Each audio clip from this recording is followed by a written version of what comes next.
Hello and welcome back to the Gangrene UK podcast. Now, it has been some time since we were last here. Now, not an awful lot happens over the summer in the NFL, don't get me wrong, other than multitude of allegations, news stories, controversies, and all that sort of stuff. But as a Jets fan, surprisingly, that hasn't been us this summer. What's going on? We're not really in the news for anything. None of our players have been terrible people. I mean, positive, right? That's questionable. I mean, to say we haven't had any, we've had a few blips.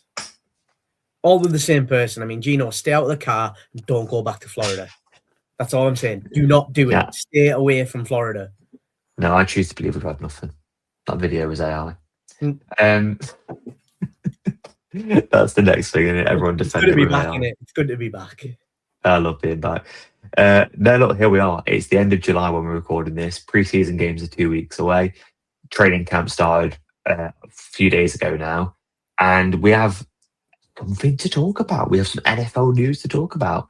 Now, we're going to go through the training camp, who it's really important for, discuss what's happened so far already in training camp, because there's been quite a few interesting talking points.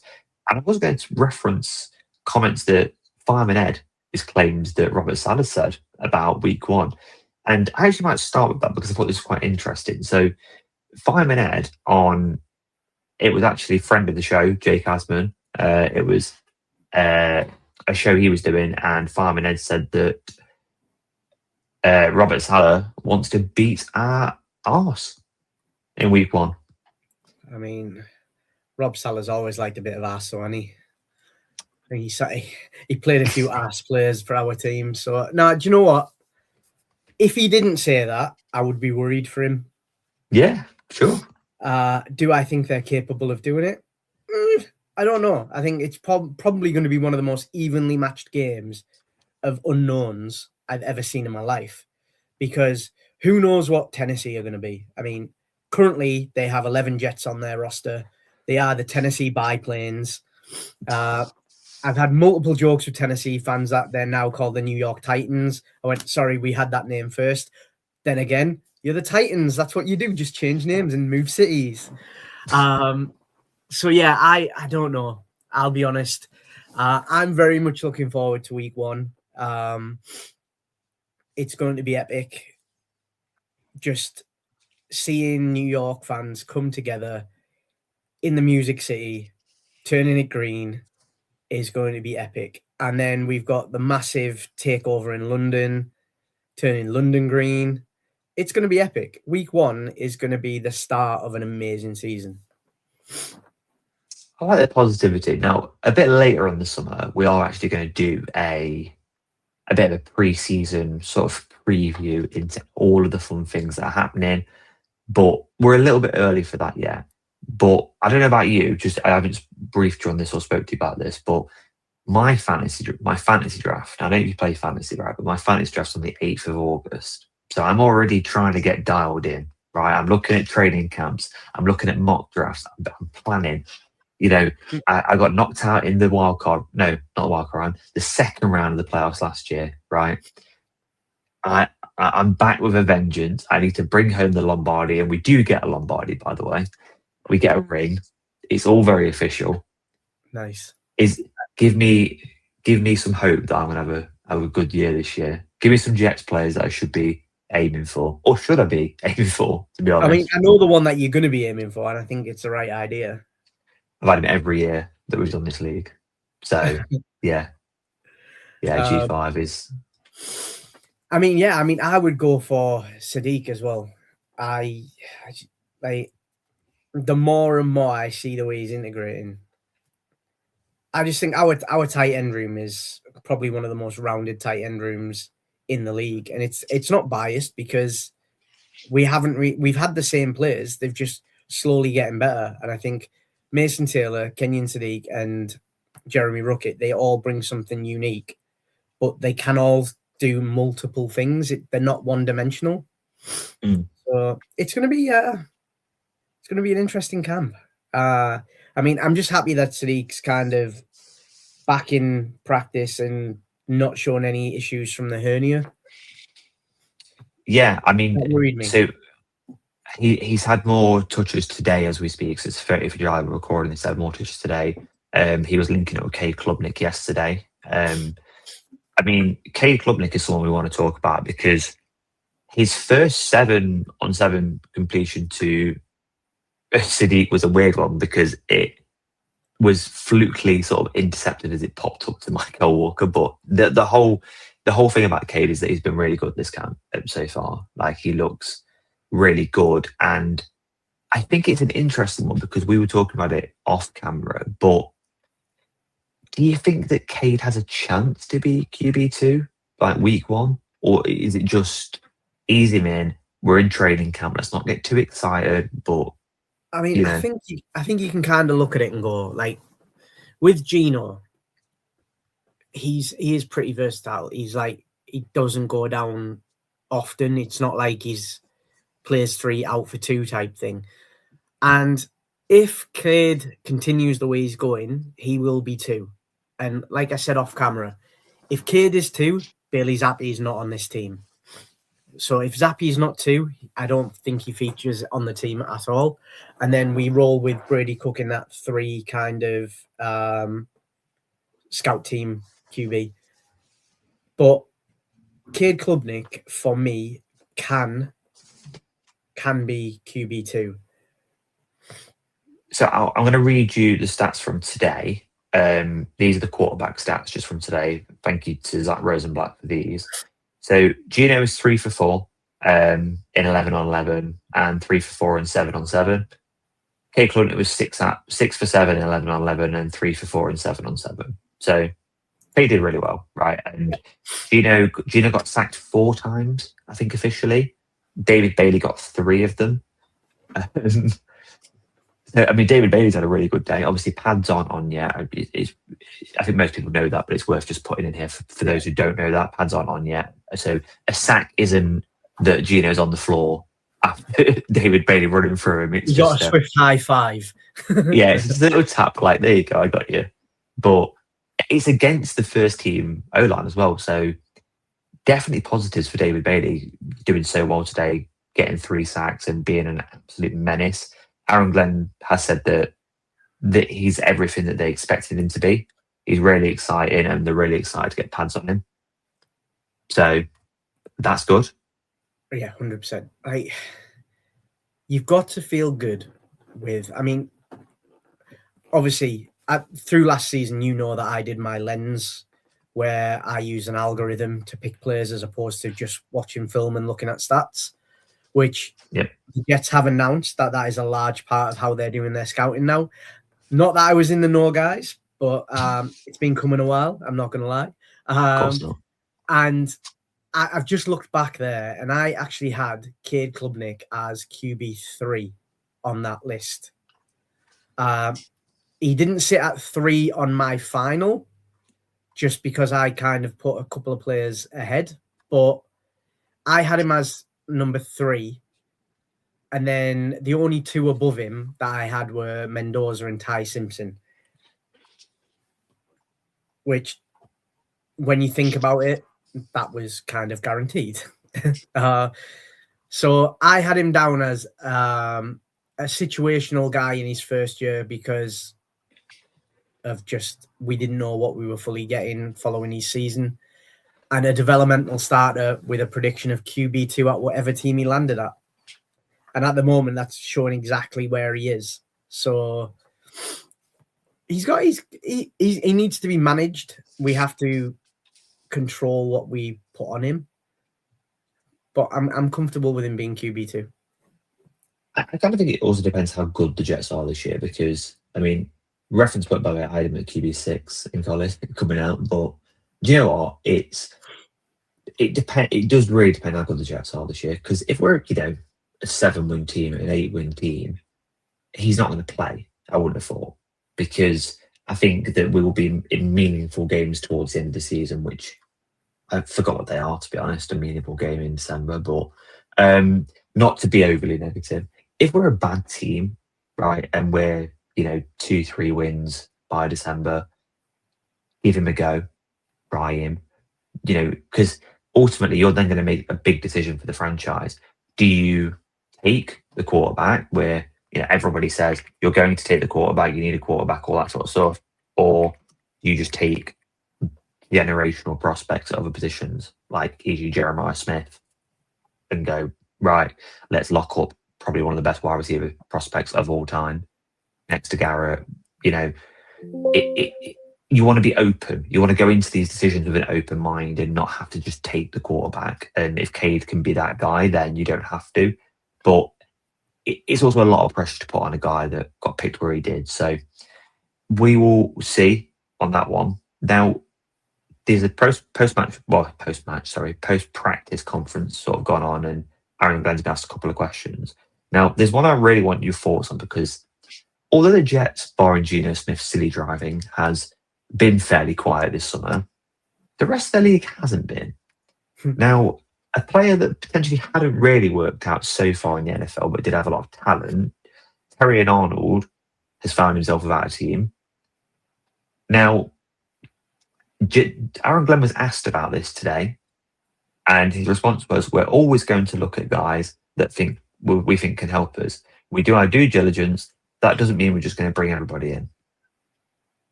I have a feeling you will know more than me, so I'm just going off my pure vibes. And if you listen to this podcast, you'll know that I'm going off just what I think, and it's just going off what he thinks. Wink, wink. Maybe not, but let's just say he is, right? I think Terrion Arnold ends up a Jet. I don't know why. I just have a really weird feeling that he comes here and Aaron Glenn can get more out of him as a prospect, regardless of the issues that he's had. So I have two views on this. If Terrion Arnold does not end up on the mean machine, he could be a Jet. I mean, currently he is set to be facing a lot of time. Now, there are lots of conflicting stories on it. I won't go into it. It's all alleged at the minute. No. It doesn't look great one way, then the other way. It's a bit rough.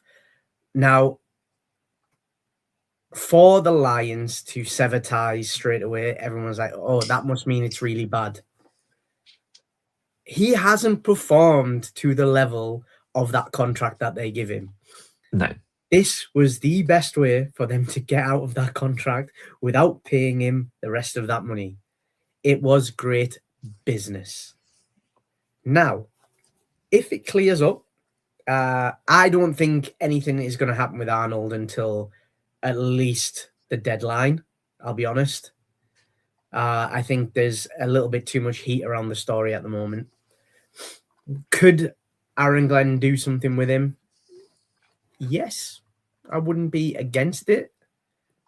And I think he's exactly right in what he said, is every player that might be available we should be looking at. Do they make us better? Do they fit what we want to do? If they do, pursue it. We don't have to overpay because we've got a pretty okay roster at the minute. We don't have any gaping holes where we're like, we need somebody there. We have the bodies. It's whether they have the ability.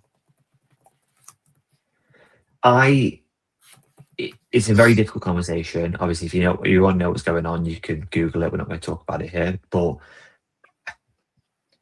it's a locker room thing, isn't it, for me? Do you want to introduce someone into a locker room that has done something that people probably won't agree with? And if you've got good vibes in there at the moment, and look, every single camp, if you've been an NFL fan for longer than a year, right, you'll understand that every single camp, there's always good vibes. Everyone loves each other. These people are the best friends. We're going to have a great year. This year's going to be different. And they say it every year, so it's not new, right? But the buy-in seems to be there for Aaron Glenn from the players. And I also kind of feel like if the buy-in wasn't there for Aaron Glenn, he wouldn't still be here. Because I do think player power in every sport matters a lot. So I do think the players buy into him. I don't think that introducing someone that could be an issue into your organisation, let alone someone that, regardless of what's happened with him, someone that was struggling with the Lions, but then the argument being that Aaron Glenn was probably a big reason why he's a Lion currently. And maybe that's the reason. I don't know. Because this obviously with college football players, they get scoured for years and years and years, and it's not just a one season thing. So Terrion Arnold, is probably a player that Aaron Glenn likes. I don't know why. I've just got that feeling that wherever he signs, I think everyone knows that it's going to be a very conditional deal. Oh yeah, it's going to very much be. It's going to be very much prove it.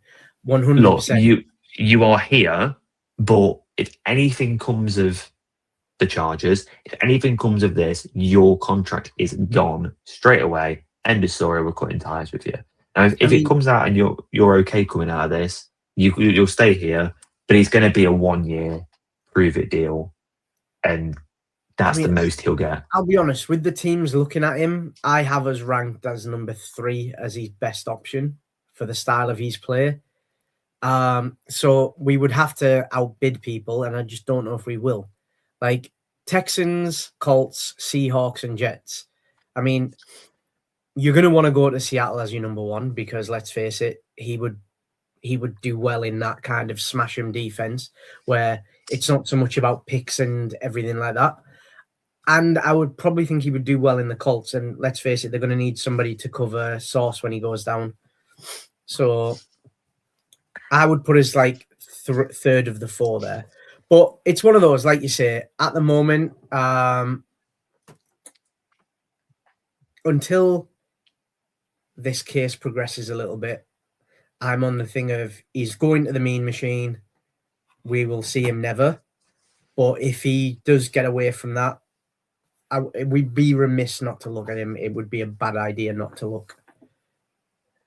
I think as an NFL franchise, you always have to do due diligence. And I would actually say that the Jets have been guilty of not doing it in the past. I think that's fair to say, where they haven't looked into players that have become available. They haven't been proactive. And I think that being proactive is something. But yeah, it's a difficult one. I mean, I think you've got a defense that could be, the ceiling rises if David Bailey's good, doesn't it? Right? If your number 2 pick comes in and is a great number 2 pick, your cornerbacks get better because if there's pressure up the front, the quarterback feels pressure to throw the ball and your cornerbacks become more in play. If the defense is good, Terry Arnold would flourish better here anyway. It's a discipline thing and it's a culture thing. I think Aaron Glenn's the type of guy that will look at Terry Arnold and think, I can put my arm around him and I can nurture him and I can make him a good player. The Jets have always had a good history of taking some players that are a little bit wayward and helping them. Doesn't necessarily mean it helped the team, but I would like to kind of see. I would like to see what Aaron Glenn can do with players like that. But equally, we've got players on the team now that I think in other situations could be like that. So, well, I think the final word on this is just watch this space, right? I don't think Aaron Glenn's ever going to come out and say no. He didn't say yes. He answered the question perfectly, in my opinion. Yeah, I think he's been doing PR training this offseason. Yeah, he kind of needed it a bit. Yeah, I mean, last year he was in there like, we're going to kick your ass. We're going to do this. We're going to do this. I'm going to tell them this. And it didn't happen. So I think this year he's been a little bit more metered in avoiding certain questions or avoiding certain words that could be used against him in the future. Because ultimately, it's New York, guys. They're going to use the words against him. New York media market, it's fantastic. We live in the UK, though. Our media market's awful as well. So, this is not news. You can go to jail for it over here. Yeah, well. Over there you can. Look, I think we know, as per Rich Cimini, that the Jets inquired about Terry Arnold. So there is some interest there, but we'll watch that space on it. They also inquired about Russell Wilson. And, he's doing TV next season. So, I mean, Russell was at the facility, though. Yeah, he's probably just like having a look around, Do you know what he was doing? Do you know what he was doing by visiting his teams? He was going to I don't know which network he signed with. I don't know if he was with Fox or whoever it is, but he basically just flirted with getting back into it to get a bigger contract for live TV. He never wanted to do it. It would not be the first time, and it won't be the last time that a quarterback has used the Jets to get more money from somewhere else. Yeah. Kirk Cousins. You I wasn't even going to say absolute his bugger. name. Yeah, you were. We're all thinking, we're all saying, right, starting quarterback in Las Vegas, by the way, announced. Yep. So from around the league, because we sort of covered the Jets. Now, it may seem we haven't gone too in depth. There isn't a lot to go in depth about, right? There's a few days of practice. The pads aren't on yet. We don't need to go into like, oh, this player caught this. I will say this though. One thing I do want to touch on just before we go. There's a couple of players for me that have a really big camp, because I think that if they don't, there's going to be far more of an issue. I think Isaiah Davis needs to have a really good camp, because Braden Allen's come back looking wham.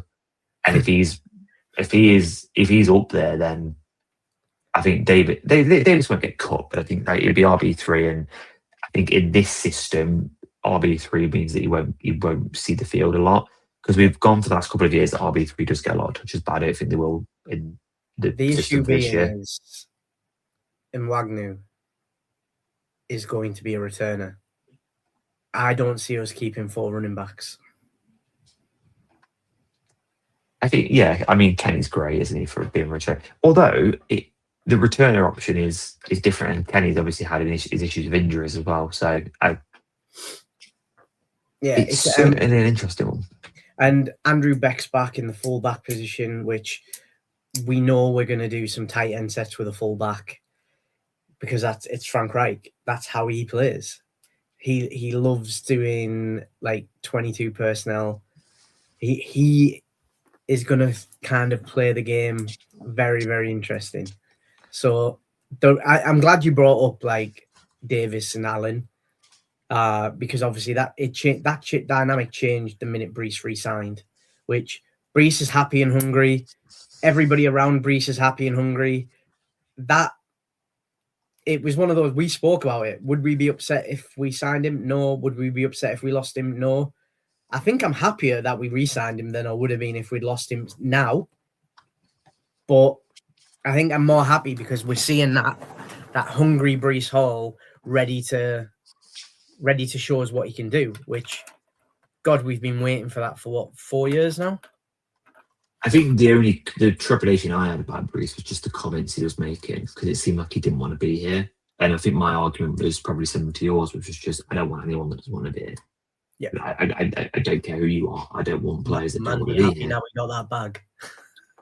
Well, yeah, exactly. And that's probably all it was. Let's be honest. That is probably all it was. But yeah, I think Davis has to have a good thing. I mean, Arian Smith, I think he's probably hanging on by a thread as a Jet at the minute. He's not, because he can't hang on to anything, mate. Yeah, it's already been reported. I had to take the bat that wasn't even intentional either. It just seemed to work really well. Yeah, there's been some reports that he's had some drops from K Club Knicks passes in yesterday. So what you're really saying would have can't catch the ball if he wasn't throwing to Arian Smith. Yeah, I mean that's what I'm saying. He ain't had many drops, so it's not that Cade Klubnik's throwing bad balls. No, it wasn't. I mean, the wide receiver room is, I like it. I think it's interesting. OCJ, I'm super, super stoked. However, for his age, I've got to say, he looks about 95 years older than what he is. Like, he's 22 and he looks 45, and he's got the voice of like a 50-year-old. But you can just tell he's bringing something in. Pair that up with AD Mitchell and Garrett. I think AD, when he came in last year, he settled okay, but it was flashes. But I'm quite happy with those three starting. Then we've got Tim Patrick, which that one to me it was kind of a, hey, vibes. He signed. Yeah, it didn't blow me away, if you know what I mean. Like, let's face it, he's bounced around the league a little bit, but he's 9 years in. So he is that kind of true vet, because although Garrett's been around 5 years, he ain't had much stability, has he? No, I think Tim Patrick's like an X option as well. But yeah, I mean, going from earlier, from a point we made about one-on-ones, is that I don't want this to get missed. The interception that K Klubnik had was to Malik McLean, the UDFA. Obviously, I thought you'd get a mention here because actually there's a lot of Jets fans that are quite happy and excited about him, and you talked about him before we started talking. Yeah, It was he's not my favorite undrafted free agent, but yeah, I'll let you go. no.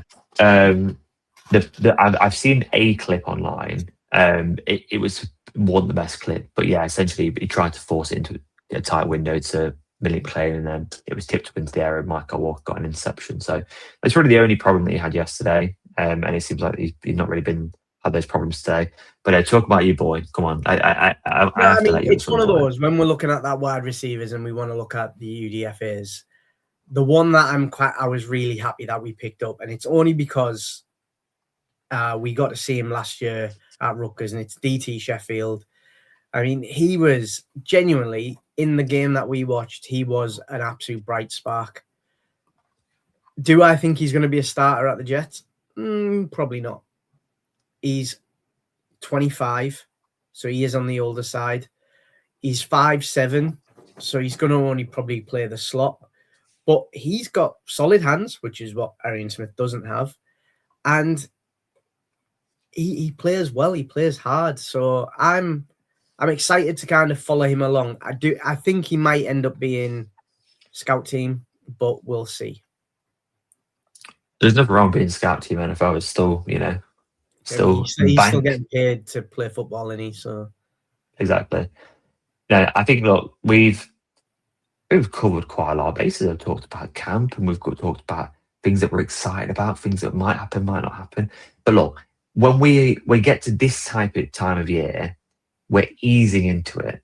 Or I think the biggest excitement for me, and I'm trying not to get too excited about Cade Klubnik, is that the Jets themselves, according to Rich Smeaney, want Cade to win the number 2 job. And that's the biggest positive we can take from that. And also positives I'm sort of trying to take from this is that David Bailey looks every bit of a number 2 pick type player. So few positives to look forward to. Now, we are going to be back with pre-season preview where we break down the schedule again a little bit different with obviously all the new players that signed. It was all that sort of thing. We talk about what we would do with the offense, what we would do with the defense. We'll go into a bit more of an in-depth episode. We'll get that out to you probably in a couple of weeks' time. You want to do that as close to the season as possible. The later you can do that, the better. Really whets the appetite for the season. To be honest, that came out Friday before our first game. That gets people excited, gives them something to listen to, gives us some bit of excitement building. So we'll get that out to you. I'm sure we'll be back before, because I would like to talk about pre-season games because, again, we've talked about these. We know that their importance isn't massive. But do you know if Cade Klubnik plays and Nima plays well, he's going to be the second coming of Joe Namath, and we're all going to sit here and be all excited. So, I mean, yeah, we just call him Mike White. If he plays to the level that Mike White did before he broke his ribs, then I would take that every day of the week. Give me that level of performance. I think he's going to be better. I mean, I'm a little bit gutted for Devontae Sweat just before we do sign off that he's got that niggle early on. I mean, the other side of it is that obviously it helps out my guy, Darrell Jackson Jr. because he's behind him on the depth chart. So at least he's going to get a few extra reps. But that defense is looking so tidy now. Like from where it was, like a load of people are saying that we haven't improved because we've only got older guys. That's what we were missing. We've got all these young guys that need guidance and pros to follow behind. Like Onyemata, let's face it. Like that guy has been in the league probably longer than some people have been watching. Like he is like very, very good at what he does. He's not like a league setter, but you put him as an edge setter in the NFL, he's going to hold that A and B gap if you need him to. You also don't need to project and need like, oh, I need this guy to do this. This guy has to have a 5 sack total this season. That's his target. Sometimes you just need people to sit in the hole and do what they're good at and just do it to the best of their ability. Everybody we've added, I feel, want to be Jets, which in the past, I think we've added people that maybe didn't. There's a couple that we've added where I've just been like, I don't really get it because I don't see them doing a lot. But let's face it, that's camp buddies when we know that happens. So yeah, I mean, Demario Davis at the facility, I even got to speak to him with Sherwood, and I even said to them, I can't wait to see how Demario builds up Jamien's game. Yeah, And they were off to the gym together to work out so they can push each other. That's what I want to see. I want to see the guys pushing the next man up to see what happens. Then you've got I mean, Lino and Kiko, and then even Braden behind those guys. We've got Will McDonald stepping in with Hasai being injured. I mean, neither one of the injuries, by the way, look like they're long term at the minute. no, Jets are just being that's really cautious. Which is fair enough. Obviously, Tyler Barron as well is on pup. Obviously, had his really severe knee injury sort of end of last season. So again, another option on the defense if he comes back and gets healthy and stuff. It's also worth mentioning Mazzy Smith didn't try is on so not participating. D'Angelo Pons again hasn't participated. So there's a few that haven't, but there isn't a serious injury. All of them should be available. Kobe King's still on IR, but I mean, I don't foresee him being much at the minute. Yeah, I think there's a lot of depth there now. Maybe he's still doing special teams and all that sort of stuff, but yeah, it's probably hard to see a role. So, I mean, Tyler Barron as well. I think Tyler Barron comes back and probably is special teams. I don't think he gets on the field for defense, but you know what? You never know. You've got young guys in there, you've got older guys in there, you've got a good balance. I mean, Demario Davis just had a quick word with him before we go. But he's probably just auditioning for a role in the Jets staff when he retires as well, because you listen to him talk and you listen when he talks, don't you? Ultimately. Yeah, I mean, I think we'll get Anthony Beck looking at coming to the NFL next season. I think we're 2 seasons away from Chad Pennington coming in coaching. They've all mentioned it in previous interviews, but Chad always said that he wouldn't do it until both his sons are out of college. Yeah. And so you've got Cole coming out this coming year. And then his other one, I think, is Cade. I know it's a C. He comes out the year after. So it's pretty cool that all these old players, they're not even that old now, but they're all coming back into the league, which is cool. And you see like the Jets links in the players that we've got. Like Fitzpatrick played his high school championship game at MetLife or the Jet Stadium. You've got the links with Mason Taylor, Joe Tipman. They've all got family who played for the Jets. It's awesome to see how it is developing. And now it's just watching it all come to fruition for everybody. I think whatever sport you're playing, right, get guys in that want to be here, get guys that want to be Jets, and you are on the first path to being a successful team. It is a culture change. It's not going to take 1 season. It may not take 2 seasons, but the plan is that we will get there with what we've got in the room. So all things to be positive. If you listen to the media, we're going to have a miserable year. We're going to win 2 games and, we're going to be one of the worst teams in the NFL. Neither of us believe that. I think that most Jets fans also don't believe that. So we'll see. But look, that's all we've got time for today. We're going to be back with you when we spoke about some preseason games. We've got the preview coming up. So we've got a lot of Jets. Oh my goodness me! Got a lot of Jets content in August. We're ready for the season starting in September. But thank you so much for listening. Gangrene UK is just it's getting bigger and bigger. The Facebook pages look brilliant. The social stuff, the trip that we've got later in the year, which I know you're really excited for, all the meetups and that. So stay on Gangrene UK socials and that for meetups near you in the UK, trips and all that sort of stuff. So yeah, we're in a good place, aren't we? Always in a good place, mate. Always in a good place. There we go. Well, thank you for listening. We'll speak to you next time. And for that, peace.